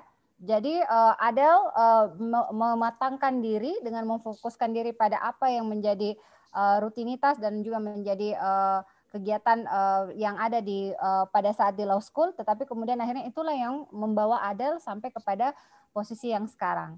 Mantap sekali Adel, dari Siti Nurlin. Saya juga pernah punya cerita horor pada saat di USA, pada saat pertama tiba. Dan cerita horornya itu kadang-kadang bukan dari teman yang istilahnya orang asingnya di sana, orang yang betul-betul orang Amerikanya atau ya yang bule lah, yang Caucasian, tapi dari orang Indonesia sendiri. Jadi pada saat tiba, saya tuh langsung kasih tahu, you will have no life in here. Saya bilang, aduh, oh my God. Planning saya itu datang untuk belajar, jalan-jalan sedikit lah dan lain-lainnya lah, berimbang lah begitu ya. Tapi dia bilang, tidak ada, kau tidak akan punya kehidupan di sini. Apa maksudnya nih? Terus saya kepikiran waktu itu. Terus saya lihat waktu itu kebetulan sesama orang Indonesia dan kebetulan dia dari universitas lain. Nah saya waktu itu self mechanism saya itu tumbuh. Saya waktu itu langsung tumbuh. Saya langsung bilang, oh apakah dia meng-underestimate saya? Apakah dia men-challenge saya? Karena dia dari universitas yang berbeda dari saya dan waktu itu kebetulan dia universitas yang lebih tinggi daripada Unhas tentunya. Apakah dia karena dia lihat saya dari Sulawesi ya waktu itu. Nah self mechanism saya langsung metode beradaptasi sendiri, kemudian melakukan beberapa pemenggalan yang saya menganggap bahwa ini yang paling penting untuk menghilangkan kekhawatiran saya. Ya ada hal-hal yang harus saya lepaskan, apa yang harus saya pertahankan waktu itu. Saya juga menghadapi ketika kita misalnya kebetulan saya gabung di klinik hukum dan kebetulan waktu itu ada kita ikut tes untuk advokatnya di sana di Tulalip Tribes dan kita ikut the court-nya. Nah pada saat di court itu pada kita presenting itu saya menghadapi kejadian-kejadian kita di tanda petik mereka tuh kesulitan dengan bahasa Inggris kita. Walaupun misalnya kebetulan misalnya ada teman-teman adik-adik yang misalnya dari Indonesia yang memang bagus sekali bahasa Inggrisnya itu tetap dalam tanda petik dicela di sana. Dicela apa itu kau bilang gitu kan. Dan kadang-kadang kita bertemu dengan orang yang memang agak sedikit meng-underestimate dan suka agak sedikit melihat kita dari background, oh yeah, you're from Asia. Kamu ini dari keturunan ini bla bla bla dan sebagainya, dan itu selalu berlaku dimanapun kehidupan akan selalu seperti itu. Balik ke Indonesia kita akan ketemu seperti itu, kembali ke Sulawesi Selatan juga ketemu dengan orang-orang yang seperti itu. Dan kembali self mechanism adaptasi saya juga tuh kamu harus bicara dengan saya. Kamu senang atau tidak senang kamu akan berhadapan dengan saya. Nah itulah yang kemudian membentuk bagaimana kita kemudian mempersiapkan diri untuk lebih baik lagi ya. Jadi bagaimana yang negatif itu kemudian kita bisa mempositifkan. Dan sekarang kondisinya baik-baik saja bertemu dengan mereka, dan malahan biasanya kalau ada job-job biasanya bisa diarahkan kepada teman-teman tersebut, dari teman-teman tersebut. Saya ke Normi, Normiati, Naomi, hello Harry Potter, are you there? Potterhead. Nanti Dirga kasih kesempatan ke banyak, saya lihat yang pengen bertanya ini ya. Oh, ada di chat Zoom ya, siap Prof, siap. Nanti setelah ini mungkin ada yang mau berbagi atau apa gitu ya. Saya lihat banyak. Supaya bisa langsung sharing dengan narsum ya, Prof. Interaktif. Oke. Siap, Prof. Naomi, ups and down-nya dulu pada saat studi. Mungkin kalau ups-nya mungkin sama kayak kakak-kakak, Kak Devi, Kak Adel, dan Kak Nurlin. Itu kalau di belajar di sini tuh kalau di Inggris, di Leeds khususnya, kampus saya, University of Leeds, itu sangat-sangat welcome sama international students. Jadi kita sangat-sangat difasilitasi, kayak kekurangan misalnya kita punya tantangan dengan bahasa dalam menulis essay misal. Jadi sekolah saya, fakultas saya, punya kayak apa ya, writing coaching clinic. Jadi itu free untuk international students yang mengalami tantangan saat menulis tesis. Jadi mungkin ups-nya lebih terbantu di nyusun essay dan tesis. Dan juga bedanya belajar di luar negeri adalah perpusnya tuh buka 24 jam. Jadi kayak terus orang-orangnya tuh memang kayak datang ke sana tuh buat belajar. Jadi kayak kita secara psikologi tuh ikut mereka ter-encourage untuk ikut mereka juga gitu, belajar di perpus yang kayak kakak tadi yang stay sampai pagi di perpus sampai jam 12 malam di perpus, dan itu masih ramai, dan itu kita masih difasilitasi.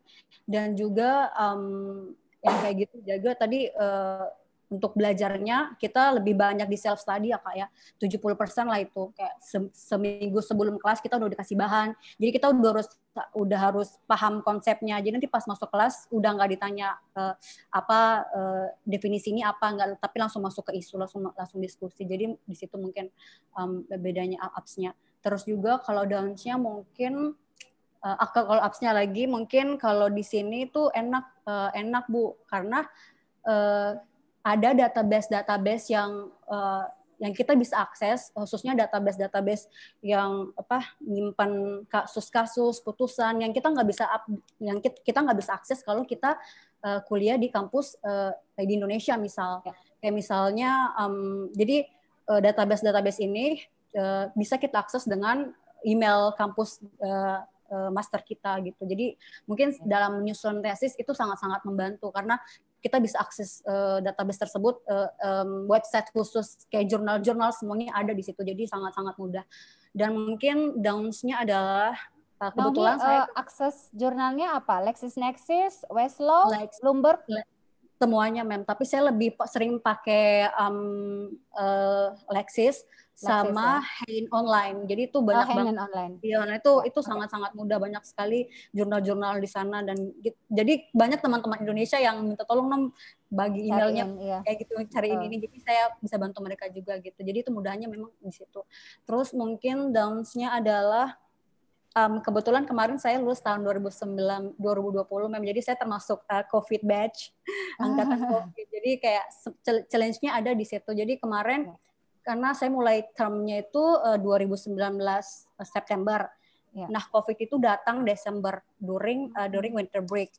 And then kita masuk ke UK-nya itu bulan April akhir Maret. Jadi itu pas kita udah masuk term 2, udah kelas itu tinggal tiap masing-masing matkul tuh sisa 3 kali pertemuan lah. Jadi udah sisa kelas-kelas sisa. Jadi kayak everything shifted to online. Jadi kayak kita kelabakan, kayak maksudnya international student tuh niatnya tuh datang ke luar tuh untuk menikmati fasilitas belajar di kampus luar, tapi tiba COVID came along, and then jadi kayak itu challenge besar kita adalah semuanya online. Apalagi penyusunan tesis tuh bimbingannya online, perpus tutup, akses sangat-sangat terbatas.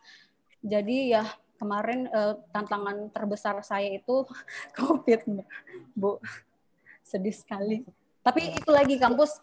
Jadi baliknya kapan? baliknya kemarin bulan Oktober. Jadi kayak masih ongoing kasusnya, masih ongoing. Tapi kampus lagi-lagi masih sangat memfasilitasi, kayak mungkin mereka jadi pasang safety net gitu. Jadi kayak penentuan nilai nanti akan didasarkan pada nilai-nilai semester 1, karena semester 2 tuh sudah betul-betul mungkin mereka kampus dan itu itu bukan dari kampus saya aja, tapi kampus di seluruh UK. Jadi mereka kayak pasang safety net, jadi menurunkan standar. Jadi kayak mahasiswa udah nggak terlalu ditekan gimana, nanti yang penting mereka selesai aja. Karena banyak teman-teman saya saat COVID kemarin itu betul-betul terganggu mentalnya kan, Bu. Jadi banyak yang pulang ke Indonesia, banyak yang terpaksa defer ke tahun depan. Jadi ya tantangannya lebih ke situ sih, Bu, ke COVID kemarin. Baik, mantap sekali bahwa selalu ada ini ya, hal-hal yang akan dilalui pada saat kita berada dalam masa studi ya. Pada masa studi baik itu di dalam dan luar negeri, saya yakin pasti akan berbeda, akan sama, tetapi dengan kondisi yang agak sedikit berbeda selain faktor bahasa, namun juga hal-hal lain termasuk mengenai sistem hukum ataupun juga kultur budaya yang ada di sana. Ya, saya terakhir sebelum mungkin kita masuk kepada sesi pertanyaan, saya ingin bertanya kepada para narasumber kita ini mengenai alasan memilih karir saat ini dan kemudian proyeksi ke 10 tahun ke depan. Kira-kira akan seperti apa? Apakah akan tetap stay dalam profesi ini atau bagaimana? Ya, saya persilahkan. Siapa yang ingin share dulu? Devita mungkin ya. Karena saya ingat Devita ini tadinya dari pure lawyer background, kemudian melepas masuk kemudian di salah satu NGO. Itu kayaknya kamu salah satu founding father-nya juga gitu ya? Kayaknya Devita. Saya bukan pendirinya sih, Bu Birkah. Jadi yang kebetulan soalnya NGO-nya sudah dari tahun 99. Oke. Ya, pertanyaannya susah ya, Bu. Jadi kalau yang proyeksi 10 tahun ke depan, jadi kenapa memilih karir yang sekarang? Betul sekali, Bu. Jadi sebelumnya saya corporate lawyer di salah satu law firm di Jakarta, bekerja di sana 6 tahun. Terus mungkin buat yang familiar sama kerjaannya corporate lawyer itu kan betul-betul very long hours gitu. Bisa ada masanya saya waktu kayaknya tahun kedua, tahun ketiga itu tiap hari pulang jam 1:30 malam. Jadi betul-betul melelahkan, tapi banyak sekali yang dipelajari. Cuma pas sudah masuk mungkin tahun kelima begitu bekerja, saya merasa kayak tiap hari nih kalau sudah pulang jam 2 pagi, pas sudah mau tidur, terus mikir, tadi saya sudah ngapain saja ya, kayaknya pekerjaan saya itu saya sudah capek-capek, stres, segala macam, cuman intinya sih membantu klien-klien saya yang sudah kaya menjadi kaya. Tapi bukan berarti bukan berarti orang yang jadi corporate lawyer itu tidak bagus ya, Bu, cuman berbeda perspektif saja lah. Nah, jadi terus saya juga dari dulu memang tertarik sama isu-isu sosial, jadi berpikirnya mau pindah ke NGO yang memang pekerjaannya itu bermanfaat buat lebih banyak orang. Jadi sekarang pindah ke namanya Yayasan Cinta Anak Bangsa, atau kita biasa sebutnya kerennya YCAP Foundation. Ini bergerak di bidang pemberdayaan, pendidikan, dan ekonomi untuk anak-anak prasejahtera dan wanita prasejahtera. Jadi alasannya kenapa memilih karir sekarang sih karena itu, Bu. Jadi pingin mau lebih memberikan banyak manfaat ke lebih banyak orang. Lalu proyeksi 10 tahun ke depan pastinya masih tetap mau bekerja di public sector, baik itu masih di NGO yang sekarang atau mungkin nanti bisa pindah ke NGO yang lain. Atau juga tidak menutup kemungkinan ya, siapa tahu bisa di agensi-agensi pemerintah juga. Yang penting selama bisa inilah sesuai dengan tujuan hidup. Oke. Gitu, Bu Birkah. Mantap sekali.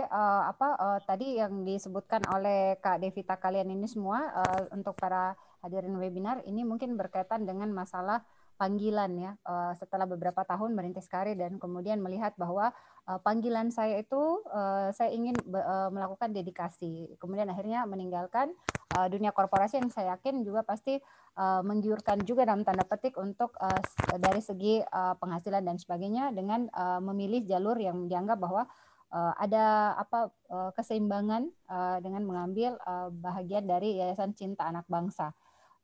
Keren sekali. Mungkin juga bisa nanti bukan saja ke agensi yang dari publik, mungkin juga di akademik di kampus juga mungkin bisa sharing ataupun juga membantu kita ya, Devita, nanti. Ya, betul Bu. Ya, thank you. Selanjutnya mungkin ke Santi. Ke Santi dulu. Bagaimana alasan memilih karir dan kemudian 10 tahun ke depannya, karena ini lebih balance ini loh, jalan untuk praktisinya ada, ngajar juga sebenarnya. Tadinya sih tidak begitu, tadinya saya juga kayak Devita, corporate lawyer, terus sama ceritanya. Saya merasa cuma membantu orang kaya tambah kaya. Terus tapi saya pengen bisa ikut mengubah hukum Indonesia. Jadi saya pikir harus saya pelajari apa sih yang bisa saya lakukan untuk berkontribusi. Terus saya juga pikir ya saya pengen lebih membantu orang-orang yang lebih butuh. Jadi masalah-masalah nyata, bukan masalah soal duit. Saya mungkin 10 tahun ke depan saya ada bikin sebuah yayasan berbadan hukum Belanda. Itu tujuannya bukan untuk menolong orang-orang miskin. Saya pikir sudah ada LBH untuk orang-orang miskin. Itu tujuannya untuk menolong orang-orang masyarakat menengah, orang-orang seperti kita. Dalam kasus-kasus biasa, misalnya perceraian, tentang rumah, atau mau bikin bisnis baru, itu bisa hubungi yayasan saya, mungkin kami bisa kasih nasihat atau bantu analisa soal hukum. Terus saya juga pengen lanjut dengan riset kalau bisa.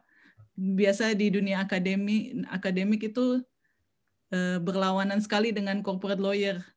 Risetnya, idenya banyak, duitnya nggak ada. Jadi itu harus kita membangun ide yang benar-benar jelas, benar penting, baru bisa ajukan dana penelitian. Mudah-mudahan bisa terus lanjut. Dan ya saya senang sekali kalau dikasih kesempatan ngajar atau bisa berdiskusi, itu lebih senang lagi kalau diskusi. Amin. Terima kasih Santi, mudah-mudahan tercapai ya cita-cita yang luhur untuk bukan saja kepada ini, tetapi juga berdedikasi dan sekaligus juga untuk melanjutkan untuk riset dan sebagainya. Kita juga dari Fakultas Hukum mengharapkan nanti bisa berkolaborasi untuk riset-riset ke depannya. Untuk Siti Nurlin, kita berikan kesempatan alasan untuk memilih karir dan 10 tahun ke depannya proyeksinya. Kalau bicara soal karir, sebenarnya saya orang yang tidak konsisten soal karir. Karena kan misalnya dari S1 saya pengennya HTN, terus masuk dunia kerja saya tertariknya ke dunia arbitrase. Kerja di law firm Amerika saya tertariknya hukum imigrasi, saya tertariknya pada family law. Jadi saya bingung nanti sebenarnya karir saya itu ditentukan nanti setelah saya lulus bar exam. Sekarang ini dokumen saya sudah masuk, sudah di-approve, tinggal sit saja. Jadi mungkin untuk karir saat ini saya saat ini stay sampai lulus bar exam, saya akan stay kerja jadi asisten attorney di sini, jadi notary public as well, dan juga karena kan sekarang ini saya cerita sedikit ya, mungkin ini sesuatu yang mungkin teman-teman tidak ingin dengar, tapi saya akan share. Mau tidak mau ya, walaupun teman-teman tidak ingin dengar, saya akan share. Jadi saya itu misalnya sekarang ini saya kerja di law firm Amerika. Saya saya memegang kasus di bawah nama saya itu 100 cases. Itu hampir 100 dan cuma saya yang bantu sih, yang pengacara ini cuma saya satu-satunya yang bantu dia. Jadi kalau misalnya untuk karir, terus terang saja sampai saat ini saya masih tetap stay sebagai staff attorney dan membantu pengacara ini. Dan untuk karir atau kedepannya, rencana 10 tahun kedepannya saya itu pengen mendirikan kayak yayasan yang konsentrasi dalam hal memberikan beasiswa bagi orang-orang yang tidak mampu, yang berprestasi dan punya kebutuhan khusus gitu kan, yang disabled people gitu kan. Nah, terutama untuk daerah saya di Sulawesi Tenggara. Saya itu kepengen membangun sebuah yayasan di mana saya bisa berkontribusi dari uang saya sendiri, terus mengirim orang-orang yang dari kampung saya itu supaya bisa belajar juga melihat dunia yang sesungguhnya. Karena kan orang-orang mengatakan bahwa kalau ingin melihat dunia itu datanglah ke Amerika. Karena seluruh orang dari berbagai negara, berbagai background itu ada di Amerika. Nah, jadi saya itu kepengennya gitu. Dan juga saya mungkin saya akan jadi bupati di Kabupaten Muna Barat ketika saya kembali. Who knows kan? Ya. Tidak ada yang tidak mungkin. Mungkin itu rencana saya dalam 10 tahun ke depan, dan karir saya pada saat ini saya tetap bekerja sebagai staff attorney sambil menunggu persiapan untuk ikut bar exam. Karena kan masih ditunda karena COVID-19. Ya. Gitu. Oke. Jadi kita menantikan untuk Adele untuk bisa melanjutkan tahapannya sambil tetap di staff attorney, kemudian juga impian-impiannya ya untuk bisa berbagi untuk daerah ya, luar biasa. Untuk daerah sangat penting, kontribusi untuk daerah. Saya pikir itu yang saya tidak ingin lupakan, ya, itu yang terus saya perjuangkan sampai saat ini, karena kan support dari daerah, dari teman-teman, orang-orang terdekat, dari keluarga itu tidak terlepas dari support mereka apa yang kita dapat sampai saat ini. Jadi saya ingin mengembalikan itu, membalas budi Ibu Pertiwi tentang dunia pendidikan supaya mereka ini punya akses. Orang-orang di kampung ini, di pedalaman ini punya akses untuk melanjutkan sekolah ke luar negeri. Amin, amin. Mudah-mudahan bisa terlaksana ke depannya ya, Adele, Siti Nurlin. Selanjutnya kita pindah ke Naomi.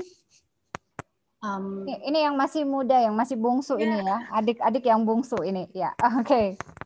Kalau saya Bu mungkin kalau kakak-kakak, Kak Adele, Kak Santi dan Kak Nurlin tuh udah terjun ya ke dunia lapangan, jadi mungkin sudah punya gambaran kayak saya ternyata lebih punya passion di sini, atau misalnya saya pengen kembali deh ke berkontribusi di masyarakat, udah cukup merasakan environment di perusahaan.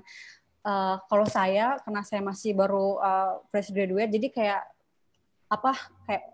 jadi gambarannya tawarannya tuh jadi kayak jadi bingung loh, misalnya niatnya pulang ke Indonesia itu jadi dosen dosen akademisi, tapi karena saya awarded PDP jadi lulusnya tuh harus karena dan saya dari afirmasi 3T, jadi diharapkan untuk kembali ke Papua. Jadi untuk sementara ini saya mungkin fokus dulu ke apa yang saya lakukan sekarang, yaitu sekarang saya menjadi teaching mentor atau fasilitator bagi adik-adik mahasiswa Papua yang sedang menjalankan studi mereka. Jadi di Papua sini untuk mengencourage orang-orang Papua, adik-adik mahasiswa untuk menyelesaikan studi itu sangat-sangat challenging ya, karena mereka tuh belum melihat sebagian besar mereka yang dari pedalaman belum melihat pendidikan tuh sebagai sesuatu yang urgent atau privilege atau bagaimana, tidak. Jadi kayak mereka tuh yang penting kerja aja, lulus SMA, ada Freeport di Timika. Jadi kayak sekolah itu nomor 2, nomor 1 adalah bagaimana supaya mereka bisa masuk di Freeport. Jadi kayak yang sekarang saya mau fokuskan adalah mungkin dengan pengetahuan yang saya punya, dengan wawasan yang saya punya, mungkin saya mau bantu bimbing adik-adik ini Papua ini dengan mengarahkan kepada mereka bahwa kita bisa berkembang bukan hanya dengan jadi not budak but pekerja korporat asing, tapi kita bisa juga berkontribusi secara langsung kepada negara dengan menjadi berkarir dengan civil servant, PNS misal, atau bagaimana yang lainnya. Jadi kayak itu fokus saya sekarang adalah membantu adik-adik Papua untuk dia punya mimpi dan punya concern yang lebih besar untuk selesaikan studi mereka gitu.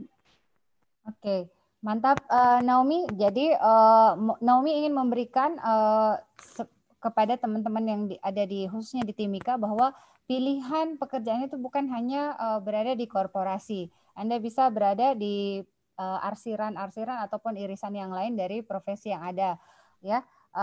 Dan saya pribadi yakin bahwa dengan keinginan dari Naomi untuk bisa menjadi salah satu pengajar atau dosen itu akan sangat membantu untuk memperkuat dan juga untuk share terhadap mimpi itu kepada teman-teman yang semisal ada di Timika sana, ya. Mudah-mudahan bisa lancar semuanya. Saya sambil membuka ya di grup chat Zoom ini sudah banyak yang bertanya, bahkan ada yang sudah japri-japri saya. Ini saya bacakan satu ya. Selamat sore, saya dengan Masita. Ibu kayak di radio ya. Gitu ya. Alumni FHUH angkatan 2008. Terima kasih telah menyelenggarakan forum ini. Saya berharap dapat berkomunikasi langsung, sharing mengenai keilmuan rekan-rekan alumni yang sudah menjadi narasumber. Bolehkah kepada narasumber semua nanti bisa sharing ya, apalagi mungkin kalau ada yang mau lanjut studi dan sebagainya nanti bisa tanya-tanya kepada para narasumber kita ini, ya. Oke, Mas Sita, yang penting tetap semangat selalu, ya. Halo, selamat sore. Saya Ahmad Fahri ingin bertanya ke Kak Santi memilih riset S3 tentang profesi advokat khususnya corporate litigation pada bidang sengketa pertanahan dengan alasan ketidakpastian hukum di Indonesia. Bagaimana tanggapan Kak Santi mengenai peluang riset S3 mengenai profesi advokat, khususnya kurator dan pengurus dalam bidang hukum kepailitan? Mohon sharing pengalaman dan tantangan dalam pengumpulan data selama riset.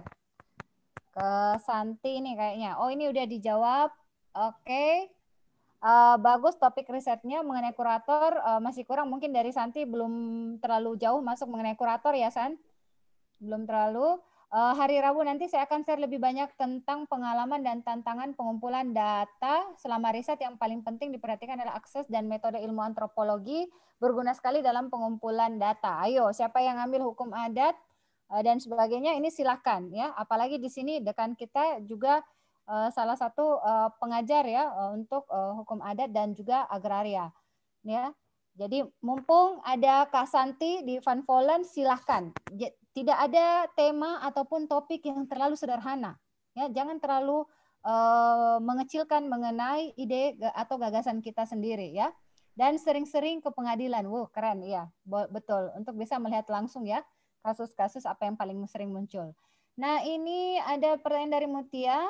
Selamat sore, saya Mutia Wenda ingin bertanya kepada Kak Santi bagaimana step-step ketika ingin melanjutkan S3 di luar negeri. Oke, ini sama Kak Santinya sudah dijawab ya. Lihat di website universitas, profil mereka, dan karya-karya ilmiah yang sudah ditulis sebelumnya. Kalau nyambung dengan idenya, kirim email secara langsung. Mudah-mudahan ada yang tertarik jalannya dan bisa terbuka. Oke. Ini juga ada pertanyaan untuk ini ada yang japri pertanyaan kepada Kanda Siti Nurlin. Kak Adel kepada Kak Adelnya ya.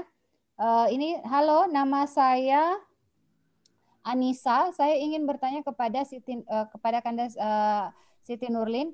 Bagaimana caranya agar saya bisa menambah kepercayaan diri saya, khususnya saat ini saya masih kurang dalam bahasa Inggris dan juga saya masih terbatas secara ekonomi untuk belajar bahasa Inggris. Secara ada ini ya. Saya persilakan mungkin Kak Siti Nurlin dikasih empowering dulu kepada Adik Anissa ini. Iya, kalau misalnya untuk confidence ya, saya sih jangan pernah menghiraukan apa yang dikatakan oleh orang lain, jangan pernah. Dan selalu berada pada orang-orang yang positif, yang mendorong kamu pada hal-hal yang lebih baik. Misalnya ketika kamu belajar bahasa Inggris, orang-orang Indonesia kan misalnya kalau kita salah dalam mengucapkan bahasa Inggris kan ketawanya sampai 1 minggu. Salahnya satu kata ketawanya sampai 1 minggu. Kan gitu. Dan kalau misalnya teman-teman belajar bahasa Inggris, jangan pernah hiraukan apa yang dikatakan oleh teman-temannya, oh kamu nggak bisa. Jangan hiraukan. Pokoknya keep going, jangan saja. Pokoknya harus benar-benar percaya diri, semangat, tapi yang pasti adalah punya kemauan untuk terus mengembangkan, jadikan cibiran atau nyinyiran dari orang-orang tersebut sebagai motivasi. Namanya juga kan manusia, namanya hidup di dunia ini kan ada warna-warni kehidupan, ada cibiran, dan itu common gitu. Jadi yang saya ingin katakan adalah jangan pernah hiraukan orang lain, jangan menyerah, terus belajar, dan selalu berusaha untuk improve your skills and qualifications. Jadi selalu mencoba hal-hal yang baru, keterampilan yang baru supaya menjadi lebih baik dan confident. Dari segi ekonomi, kalau misalnya dari segi ekonomi sih kemarin juga saya punya tantangan tersendiri waktu ambil kursus bahasa Inggris dalam segi ekonomi, dalam segi financial ya terutama ya. Dan itu banyak teman-teman yang support. Untungnya saya punya teman-teman dekat ya, teman-teman yang prihatin terhadap kondisi ekonomi saya. Saya juga ada support dari keluarga juga, biarpun sedikit ada, teman-teman juga ada. Bahkan ada juga untuk pembayaran tuition fee juga ada bapaknya teman saya yang bayarkan. Kalau misalnya teman-teman familiar dengan Bapak Yusran Paris, itu Bapak Yusran Paris yang di Makassar itu membayarkan saya tuition fee untuk daftar ke Amerika Serikat. Jadi untuk persiapan bahasanya dalam hal finansial itu kan kalau saya sarankan sih lebih ke daerah apa sih namanya Kampung Inggris. Kampung Inggris itu lebih murah dan biasanya ada kursus-kursus itu yang menyediakan diskon. Misalnya dari harga 1 juta itu bisa turun misalnya jadi 750.000 atau bahkan 500.000 gitu. Mantap. Jadi itu tadi buat Anissa sudah ada kiat-kiat dan strategi yang diberikan oleh Kak Siti Nurlin ke Kak Adel. Bagaimana kemudian kamu tetap fokus apapun yang menghadapi ya. Jadi tidak usah terlalu didengarkan, orang hanya mampu untuk berbicara. Tidak usah didengarkan. Ya. Dan artinya biasanya kalau orang membicarakan Anda sebenarnya sudah jauh berada di depan mereka. Oke? Baik. Selanjutnya ada pertanyaan juga untuk Kak Devita dari Arlan. Untuk bisa ke Amerika, apakah saya harus masuk hukum internasional ataukah bisa selain Departemen HI? Dan bagaimana kiat untuk strategi belajar di sana, Kak? Oke, terima kasih pertanyaannya Arlan. Jadi kalau untuk jurusan pastinya tergantung kampusnya ya. Cuma kalau kampus saya dulu itu di NYU, sebenarnya jurusannya ada banyak. Ada corporate law, ada alternative dispute, ada energy law, ada tax law. Jadi betul-betul banyak sekali. Jadi sebenarnya tidak harus international law, tergantung ketertarikannya di bidang apa. Kemudian pertanyaan berikutnya, maaf tadi Bu Birka apa ya? Cara belajar ya? Iya, kiat strategi untuk belajar, ya. Strategi untuk belajar. Saya sih sebenarnya tidak ada strategi khusus ya. Yang penting rajin belajar. Betul-betul tiap hari kalau di sana itu seperti yang tadi juga sudah dibilang sama semuanya ya, sama Kak Santi, sama Adel, sama Nomi itu betul-betul tiap hari belajar, jadi tidak ada strategi deh. Kiatnya cuma semua bahan bacaan dibaca. Sama mungkin ini sih kalau di sana kan dia bacaannya sudah super banyak, jadi biasanya saya kalau yang penting-penting itu saya print, Kemudian mereka kan banyak pakai case law kalau di Amerika. Jadi biasanya saya pakai post-it kecil itu ya. Langsung ditulis oh ya kasus ini atau ini yang prinsipal apa begitu. Jadi mungkin sih kalau kiat yang praktisnya seperti itu, tapi lebih dari itu sih yang paling penting memang harus belajar saja. There's no shortcut to success. Yes. Baik, satu pertanyaan lagi. Ini ada dari Jessica untuk Kak Normiati. Bagaimana menghadapi orang yang a priori dengan negara kita saat kuliah karena kita dari Asia? Bagaimana kemudian kita ini? Ya. A priori maksudnya superior ya? A priori bahwa mungkin untuk kompetisi ini mungkin ya, berkompetisi pada saat studi ya di sana. Oh. Ya. Kalau pengalaman pribadi saya kemarin waktu di Leeds, kan itu 80%, 70-80% international students. Jadi kebanyakan memang dari Asia. Mungkin maksudnya adalah bagaimana cara menanggapi orang-orang dari luar negara Asia ya, Bu ya. Ya. Karena mungkin mereka sebenarnya tantangan kita kemarin international students adalah kalau mau diskusi sama orang dari Eropa itu emang sih kelihatan sih ada gapnya. International student cuma mau berkumpul sama international students. Ini kasus angkatan saya ya. Jadi kayak memang sangat-sangat challenging buat kita untuk mau ngomong di luar sama bicara sama orang lokal di sana. Jadi mereka tuh kayak lebih sangat-sangat embrace personal space gitu. Kamu jangan ajak saya ngomong di luar kalau misalnya saya nggak ngomong-ngomong gitu. Jadi kayak kita agak-agak minder juga sih misalnya mau ngomong sama mereka. Jadi mungkin cara mengatasi itu adalah dengan ya udah ajak ngomong di luar, terus jangan malu-malu, jangan minder. Terus kalau misalnya emang kemarin kalau kita minder sama orang lokal, dan sebenarnya itu sudah jadi rahasia umum sih di sama international student, kalau orang lokal itu agak-agak not sombong, tapi mungkin karena masalah mereka malah ribet aja kali yang ngomong sama orang international student. Jadi kita cuma sesama kita aja international student. Jadi kayak bukan dari Asia itu bukan negara Indonesia aja, bukan kayak Chinese aja, bukan, tapi banyak mahasiswa dari berbagai negara yang kita bisa jadikan tempat sama-sama ngumpul dan diskusi. Jadi kita nggak akan sendiri gitu. Dan negara Asia itu nggak cuman Indonesia atau Vietnam atau Filipina. Jadi kalau saya kemarin saya nggak merasa sendiri kalau mau diskusi atau gimana. Mungkin kalau bisa menjawab seperti itu. Ya, baik.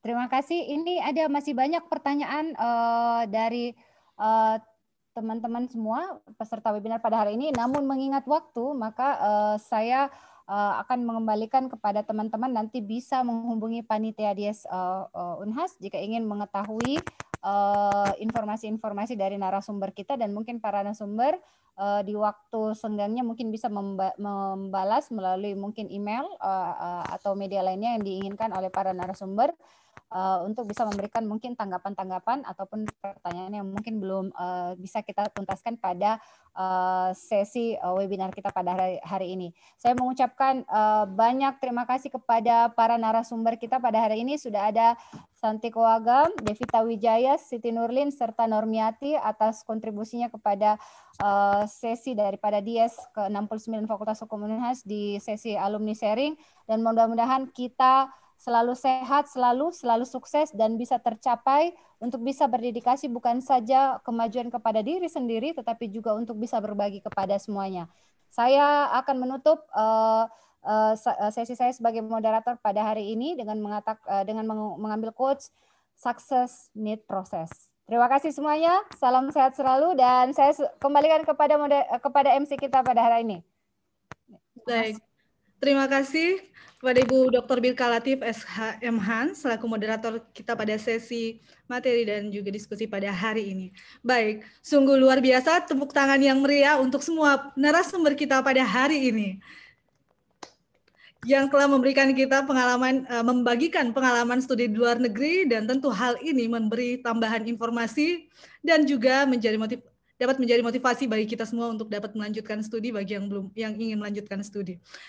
Dan dengan berakhirnya sesi diskusi tadi, maka kita akan melangkah pada sesi berikutnya, yaitu sesi foto bersama. Baik. Sebelum kita masuk pada acara terakhir, yaitu penutup, kita akan melakukan foto bersama. Saya akan coba pandu. Bagaimana, panitia siap? Kami mohon untuk peserta mengaktifkan videonya. Kita melakukan foto bersama. Baik. Saya hitung 1, 2, 3. Baik, 1, 2, 3. Karena kita ada beberapa slide, maka kita berhitung. 1, 2, 3. Baik. Terima kasih. Baik, dengan berakhirnya sesi materi dan diskusi dan foto bersama tadi, maka berakhir pula seluruh rangkaian acara kita pada hari ini. Terima kasih atas segala perhatian Anda, dan mohon maaf atas segala kekurangan. Saya Debo Inggit, mohon undur diri. Wassalamualaikum warahmatullahi wabarakatuh. Terima kasih dan sampai jumpa. Jayalah terus Fakultas Hukum Unhas.